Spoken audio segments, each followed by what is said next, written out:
Hi guys, my name is Anirudh. Welcome back to our channel. Today in Thursday of Lessons, we are going to talk about habit.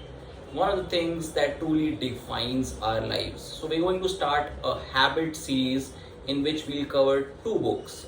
First, The Power of Habit by Charles Duhigg, and the second, Atomic Habits by James Clear. So this is the power of habit section. So here it goes. So habit. The word we've been listening to since childhood. We were told to put as much attention as we could to develop the right habits. Why?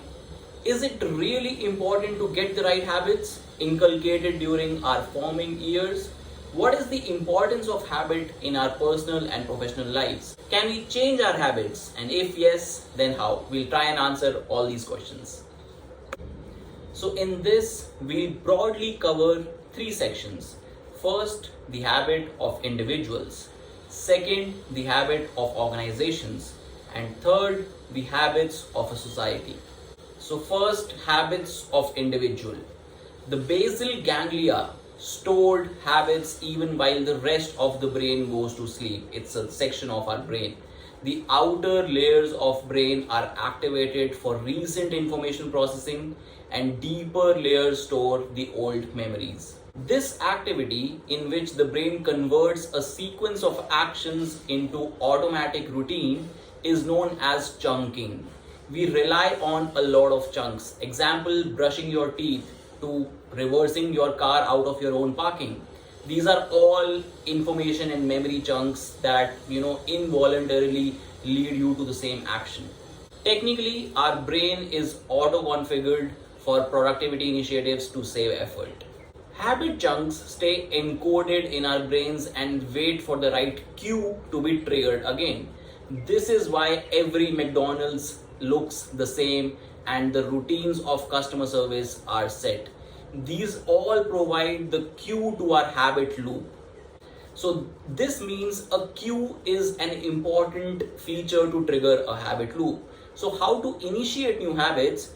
All you need to do is find a simple, obvious cue and then clearly define the reward. Do you know Pepsodent was marketed at a simple cue of a film around teeth, a naturally occurring phenomenon irrespective of using a toothpaste. The habit is ingrained when it creates the neurological craving of a reward just after the cue. The cue to check emails and messages during a meeting is the vibration or visual alert on your screen. The brain starts expecting a momentary disruption and we crave for checking it just in case. However, if we disable alerts, we eliminate the cue, thereby making meetings more productive. If you want to change your habit, you must keep the old cue because your mind is set in the same practice, and deliver the old reward but insert a new routine. So effectively the loop of cue, routine, reward must remain the same. Only thing is, it is the routine that needs to be changed. To bring about a transformation, the only thing that is a must is belief. Some people get it via personal tragedies, others via groups. Social proof is a big simulator of belief in people. Now we move to habits of organizations. You can't order people to change. You need to start disrupting habits around one thing and watch the ripples across. Such habits are called keystone habits. Keystone habits start a process that over time transforms everything. Individuals have habits, groups have routines. For example, the book talks about NASA. NASA deliberately overhauled themselves by instituting an org routine that encouraged engineers to take more risks. When any unmanned rockets exploded on takeoff, department heads would applaud so that everyone knew despite failing, they at least tried. Eventually, everyone applauded when something expensive blew up. This inculcated an organization habit of taking risks. To identify a keystone habit, you need to find a small win. Along with small wins, you need to create a structure that simply enables other habits to flourish. Willpower is limited. The more you exercise it, the stronger it gets. Starbucks has created an entire program around creating habits that help people improve their customer service as they have stronger willpower. It has a workbook where people are asked to imagine unpleasant situations and write what they'll do if it happens.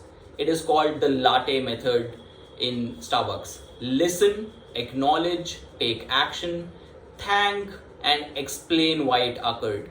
To know more about the Starbucks story, watch our review on the book Onward by Howard Schultz.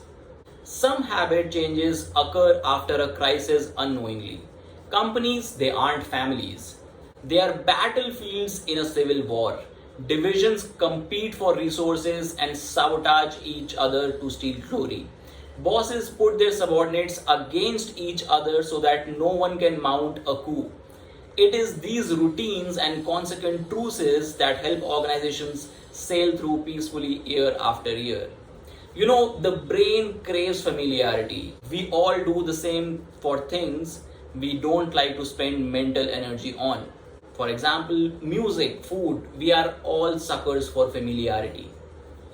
Now let's talk about habits of societies. People have no problem ignoring a stranger's injury, but when a friend or an acquaintance is insulted, the outrage is enough to overcome the inertia. These weak ties are effectively the reason how small protests become big movements. Sleep and wake are not mutually exclusive. The part of the brain that monitors behavior is asleep. Parts capable of complex activities is awake. There is then nothing guiding your brain except your most basic patterns and habit. So make sure you watch your habits. Identifying our habit loop in terms of cue, routine, reward is the first step towards improving ourselves in any field we want. Since habits make it literally effortless for us to perform actions, it is advised to get the right habits from childhood.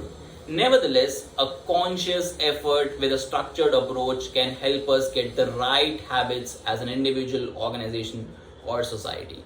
I use this example quite a lot and I really love this. So it's about a rat in the first attempt in a maze. In the first attempt, look at his brain activity. The brain activity is fairly high because he's figuring out when the trigger was opened.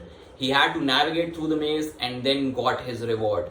But on the 150th attempt, look at the rat's brain activity. This is how we are also designed to perform. So click, routine, reward is what we need to focus on. So thank you for watching. Next week we take on atomic habits, which I think which starts from where Charles Duhigg leaves this book.